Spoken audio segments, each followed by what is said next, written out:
Apresentamos Através da Bíblia, o programa que leva você ao estudo sistemático e detalhado do livro dos livros, a Palavra de Deus. Estes estudos são de autoria do Dr. J. Vernon Magui e apresentados pelo pastor e professor Itamir Neves. Convidamos você, ouvinte, a acompanhar esta jornada através da Bíblia. Olá, amigo, estamos iniciando mais um programa da série Através da Bíblia. É com satisfação que chegamos até você para compartilhar os princípios da Palavra de Deus que temos aprendido através dos estudos que temos feito no Evangelho de Marcos. Como você que tem nos acompanhado continuamente sabe, o nosso objetivo é desafiador. Planejamos estudar toda a Bíblia, analisando parágrafo por parágrafo, com a finalidade de adequarmos cada vez mais as nossas vidas à vontade do Senhor. Inicialmente, temos registrado em nossos encontros as cartas que chegam de vocês, compartilhando como tem sido a recepção do nosso programa e quais são as suas dúvidas e necessidades. Para nós, é grande alegria podermos ter esse momento de comunhão. Registramos hoje a carta que vem da cidade de Praia Grande, no estado de São Paulo. Esse nosso amigo nos dirige as seguintes palavras: quero agradecer a toda a equipe da RTM, pois tenho sido grandemente abençoado e fortalecido na fé. Peço a Deus que esse programa continue crescendo e alcançando mais e mais vidas. Querido irmão, que palavra gentis. Muito obrigado mesmo. Como é bom ouvirmos sobre o valor do programa. Louvamos a Deus que nos faz seus instrumentos. O nosso Deus, sim, é maravilhoso. Ele quer abençoar o corpo de Cristo e Ele então vai nos usando como seus instrumentos. Por isso nós oramos dando graças a Deus, porque Ele tem nos usado. E é exatamente isso que eu quero fazer agora, e eu quero te convidá-lo para esse momento de oração. Vamos orar. Senhor Deus, querido Pai, obrigado pela tua ação abençoadora sobre todo o teu povo. Obrigado, Senhor, porque tens abençoado e fortalecido a fé do teu Filho. Obrigado porque tu nos usa como teus instrumentos para a edificação dos teus filhos e para a salvação daqueles que não conhecem o Senhor Jesus. Pai, conceda-nos agora, pelo teu Espírito, iluminação para que no programa de hoje muitos possam ouvir a tua voz e serem encorajados na sua vida cristã. Senhor, nós oramos e fazemos esses pedidos, não porque nós merecemos, mas nós fazemos isso em nome de Jesus. Amém. Fortalece a fé, conhecer nosso Deus. Querido amigo, hoje estamos diante do capítulo 4 do Evangelho de Marcos, 41 versículos. Peço a gentileza de você abrir a sua Bíblia para nos acompanhar nas nossas considerações. Como você que tem nos acompanhado na sequência sabe, Marcos, nos 3 primeiros capítulos que estudamos, estava destacando o poder de Jesus, apresentando-o como Filho de Deus, que pode mudar as realidades dos seres humanos necessitados. Jesus curou os mais diversos tipos de doenças e libertou aqueles que estavam escravizados por Satanás. Como seu propósito é encorajar os cristãos perseguidos e também atingir um público que ainda não conhecia Jesus como seu Senhor e Salvador, público especialmente romano, Marcos destacou esse aspecto do ministério de Jesus, isto é, o seu poder emanava do ser divino que ele era e da presença e direção do Espírito Santo que o enchia e dirigia seus passos. Agora, nesse 4º capítulo, Marcos vai destacar um outro aspecto do ministério de Jesus, o seu ensino. Conforme destacamos quando estudamos Mateus 4, 23 e 9, 35, juntamente com Marcos 1, 39, o ministério de Jesus era formado por esse conjunto de ações: o ensino, a pregação e a libertação. Assim veremos nesse capítulo 7 seções, 7 parágrafos, onde o ensino de Jesus se evidencia. Em nosso último programa, vimos que Jesus estava ensinando e manifestando o reino de Deus na casa de Pedro. Agora o ambiente é outro. Jesus volta a ensinar à beira-mar. E visto que tanto Mateus quanto Marcos registram esse fato, certamente ele tem importância. Então, veja só, muitos estudiosos veem um sentido simbólico aqui. A casa era uma ilustração do povo de Israel, da casa de Israel, e o mar era uma representação das nações, de todos os gentios. Então, a ação de Jesus aqui é que ele deixa o povo de Israel, que o estava rejeitando, e vai para o mundo dos gentios. Jesus, então, mostra-lhes a chegada do reino de Deus. E como Marcos nos mostra, Jesus, nessa demonstração, através do seu poder, nos 3 primeiros capítulos, agora, essa demonstração se dá através do seu ensino, um ensino diferenciado, e a partir do capítulo 4, então, nós vamos conhecer esses ensinamentos. Vamos ver, em primeiro lugar, nos versículos 1 a 9, Jesus contando uma parábola. A parábola bem conhecida de todos nós, a parábola do semeador.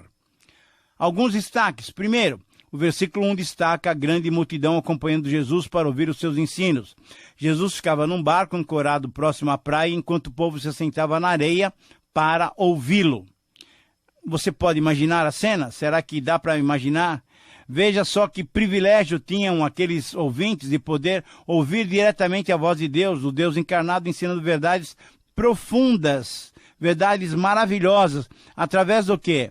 Através de histórias corriqueiras, trazendo essas verdades eternas para os humildes de espírito, para os simples de coração, para aqueles que não se envergonhavam de sentar-se para ouvi-lo. Segundo, o versículo 2 destaca que Jesus estava doutrinando e ensinando o povo através de parábolas. As parábolas eram histórias, exemplos ou comparações de fatos ou situações diárias usadas para ensinar verdades espirituais. A parábola do semeador já foi estudada no Evangelho de Mateus, mas os versículos 3 a 9 nos dão detalhes dessa narrativa. O semeador, fazendo o seu trabalho, foi semear, mas as sementes caíram em diversos tipos de solos. Primeiro, no versículo 4, uma parte da semente caiu num pedaço de solo que estava à beira do caminho. Solo duro, pisado pelos caminhantes. As sementes, então, ali lançadas, não penetraram na terra e foram logo comidas pelas aves. Número 5. Conforme os versículos 5 e 6, outra parte das sementes caiu em solo rochoso e logo germinou. Por quê? Porque a terra não era profunda, mas saindo o sol, queimou as primeiras folhinhas e, por não haver raízes profundas, não subsistiu e morreu. Número 6. Conforme o versículo 7, ainda uma outra porção das sementes caiu numa parte do terreno cheia de espinhos. Eles cresceram com as sementes e as sufocaram. Eles tornaram essas sementes, então, improdutivas. E número 7, conforme o versículo 8, uma outra parte das sementes caiu numa terra boa, provavelmente já trabalhada, já arada. E ali ela germinou e cresceu e a sua produção foi excelente. A 30, a 60 e a 100 por 1. Uma taxa de produtividade excepcional. E assim Jesus termina essa história convocando seus ouvintes, conforme nós lemos no versículo 9, a ouvirem esse ensino com entendimento. Esse ensino deveria ser escutado com o ouvido espiritual. Esse era um apelo para que se atentasse para o significado espiritual. Essas histórias eram exemplos, analogias, ilustrações ou ditos proverbiais que, ao invés de terem significados diversos para cada detalhe, continham apenas e normalmente uma só lição central. Essa era uma história, um fato que certamente fazia parte do dia a dia dos ouvintes de Jesus. O desafio era transformar essa história da vida real numa revelação de uma verdade espiritual. E é exatamente isso que vamos ver nos próximos versículos. Então, em segundo lugar, nos versículos 10 a 20, encontramos a explicação da parábola. Primeiro, no versículo 10, temos o ambiente e para quem essa parábola foi explicada. Provavelmente, Jesus estava novamente na casa de Pedro e explicou essa parábola para os seus discípulos, isto é, para os seus seguidores, além dos 12 apóstolos. Número 2, a expressão "a vós outros é dado conhecer o mistério do reino de Deus", no versículo 11, está na voz passiva, demonstrando a ação divina em favor do ser humano. Mistério, isto é, aquilo que antes era desconhecido, significa algo revelado por Deus ao seu povo. Essa proclamação era feita a todos, mas apenas aqueles que se interessassem em compreender é que recebiam a explicação dessas verdades profundas. Número 3. Nos versos 11 a 13, as palavras de Jesus parecem ser um pouco, como que dizer, ambíguas. A razão por que Jesus contou essas parábolas é porque os seus opositores estavam realmente furiosos contra ele, contra o seu ensino. Veja só, o seu ensino era uma das marcas distintivas do seu ministério. Os religiosos, então, seus opositores e inimigos, já haviam rejeitado seus ensinos e as suas colocações completamente diferentes das deles. E as multidões, mesmo que o acompanhassem, também estavam indiferentes aos seus ensinos. As multidões, na verdade, sabe o que eles estavam querendo? Estavam mais interessadas nos milagres espetaculares que Jesus realizava. Então, só aqueles que de fato estivessem desejosos e sedentos pela verdade é que receberiam o esclarecimento das lições apresentadas. Número 4. Vemos que há 3 áreas onde as sementes caem e não frutificam. Nos versículos 14 e 15, temos a reação do coração duro à recepção da palavra de Deus. Um campo fértil para o diabo vir e pegar a semente lançada e fazê-la sem efeito. Nos versículos 16 e 17, a semente que cai no solo rochoso representa aqueles que, ouvindo a palavra, a recebem com alegria, mas não tendo raiz, não tendo profundidade, ao chegarem às angústias, às tribulações ou às perseguições, logo desistem porque refletem um coração instável, que espera o quê?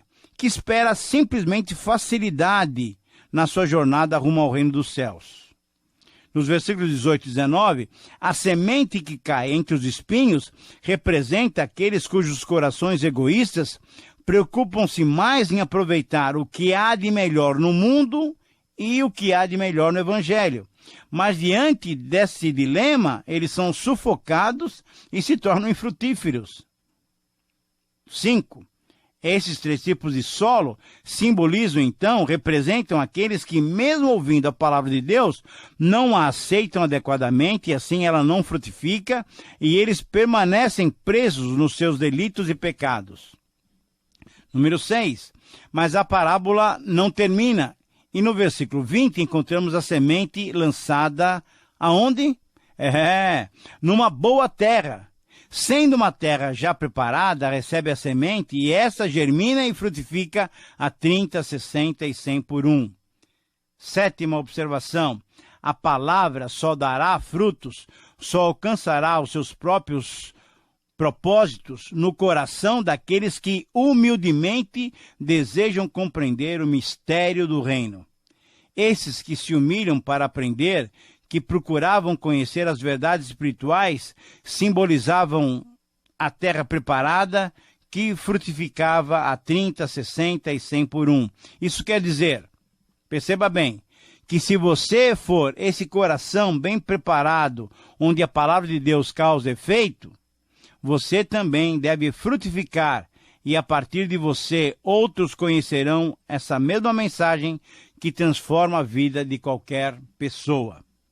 Bom, mas o texto continua. E, em terceiro lugar, nós lemos nos versículos 21 a 25, nós encontramos a parábola da candeia.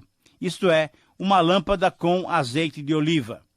Os que ouviram Jesus contando a parábola do semeador, provavelmente nos seus corações, estavam considerando o seguinte: ora, se muitos dos que ouvirão a palavra são descritos como solos impróprios, que não deixam a semente do evangelho frutificar, então, por que nós devemos testemunhar essas verdades eternas?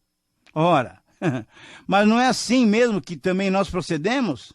Queremos justificar a nossa inatividade com o desinteresse de outros.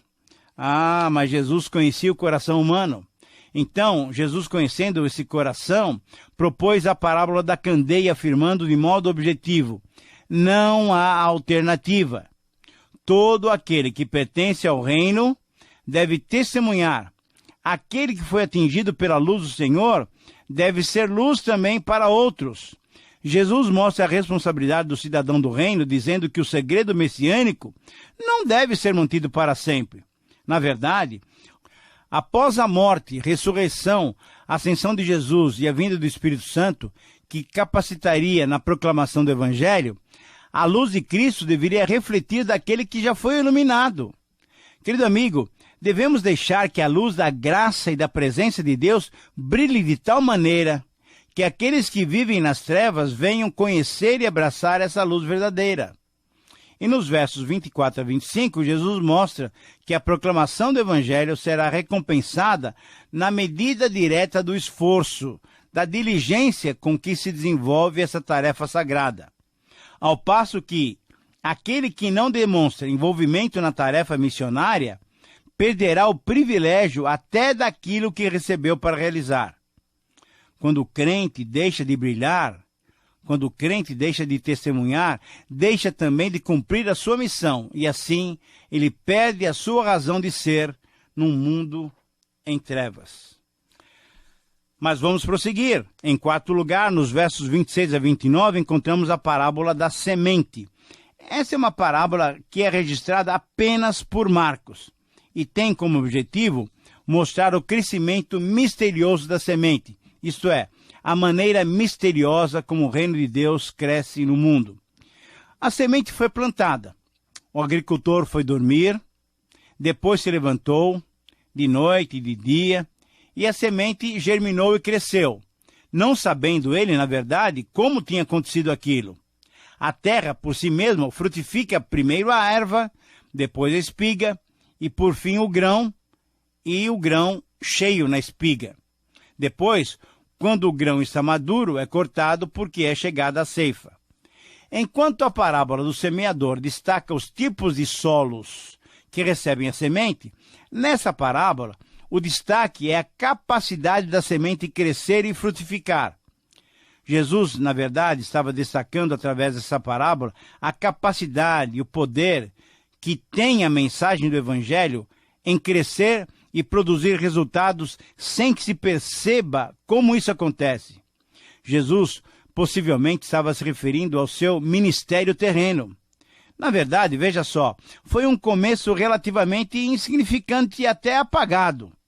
Mas viria um tempo em que as suas palavras seriam valorizadas, seriam amadas, e o seu nome seria reverenciado e ele mesmo seria adorado.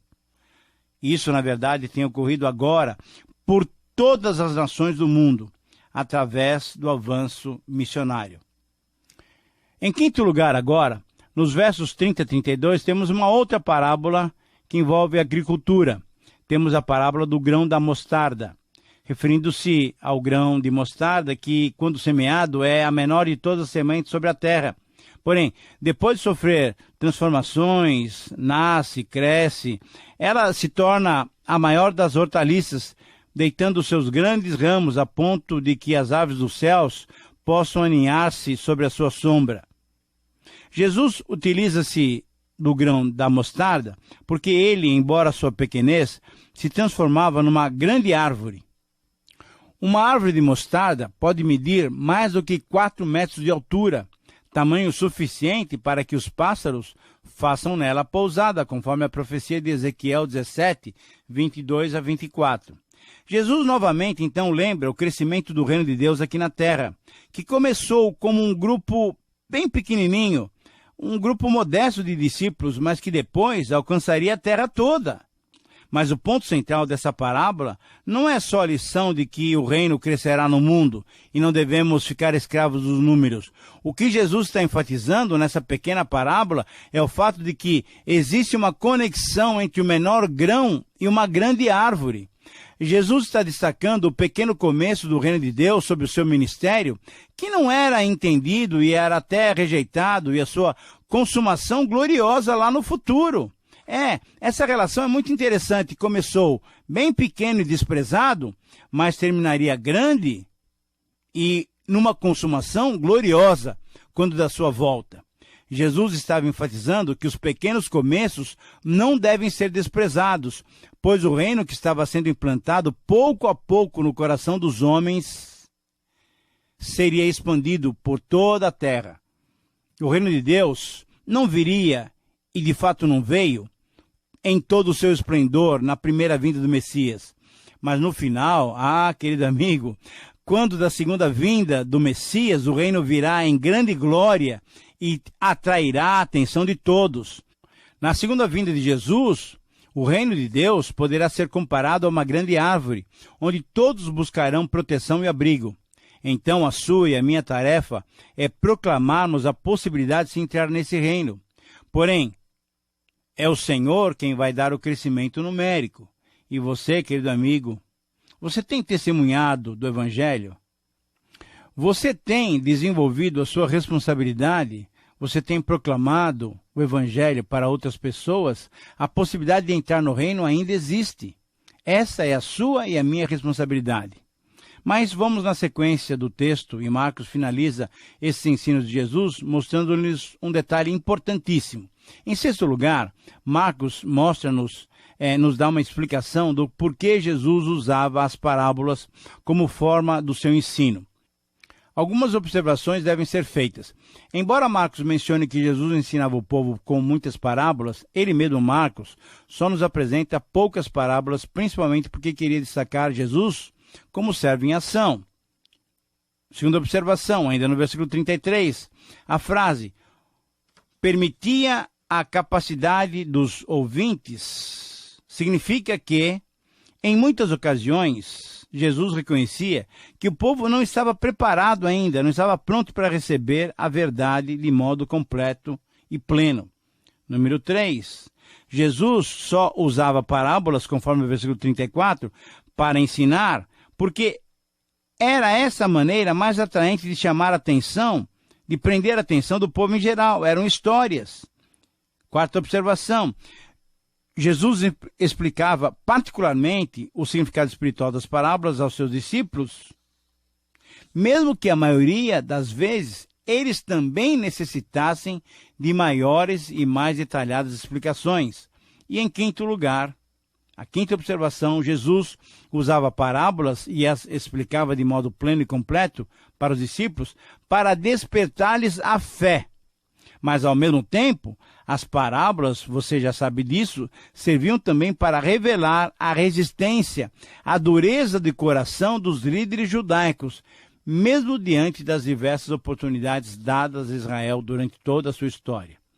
Finalizando o nosso estudo, chegamos em sétimo lugar nos versículos 35 a 41, o último parágrafo do capítulo 4 de Marcos. Aqui vemos Jesus acalmando uma tempestade, demonstrando sua ação sobre as diversas circunstâncias a que somos submetidos. Vamos analisar esse episódio através de 7 observações. Primeira, esse é um texto que mostra um milagre realizado por Jesus. Embora o mundo de hoje seja cético e não crê no sobrenatural, nós que cremos também em milagres. Muitos seguiram a Jesus, mesmo atravessando o mar, mas a pergunta é, com que motivação eles seguiram a Jesus? A pergunta para nós, então, é mais delicada. Com que motivação você e eu seguimos a Jesus? Por ele mesmo ou por aquilo que ele pode fazer por você, por mim? Terceira observação, as circunstâncias difíceis da vida atingem a todos, mesmo os seguidores de Jesus. Quarto, Jesus dormia, prova de que ele era um homem, era ser humano, como você e eu, e sentia exatamente as nossas necessidades, como, por exemplo, a de descansar. Quinta observação, os discípulos sabiam que podiam contar com Jesus nas dificuldades. Agora, essa também é a sua crença? Número 6. Jesus pode mudar as nossas circunstâncias. O que ele quer apenas é que tenhamos fé nele. Sétima observação. A admiração e a pergunta dos discípulos foi respondida não só com a ação poderosa, mas sobretudo com a presença de Jesus junto com seus discípulos. Querido amigo, você tem experimentado a presença e o poder de Deus na sua vida? Reflita sobre isso. Terminamos assim o nosso tempo de estudo, agradecidos a você por sua companhia e agradecidos a Deus por sua capacitação. Nós queremos conversar com você. Mas isso se dará através do quê? Através das suas cartas, através do e-mail que você poderá passar para nós. Nós queremos entrar em contato com você para compartilharmos como é que tem sido a recepção do nosso programa aí, como que tem sido o valor das nossas mensagens que chegam até você. Será muito bom ouvirmos de você o valor dos nossos estudos. Queremos que o Senhor te abençoe. Desejamos encontrá-lo no próximo programa. Um grande abraço para você.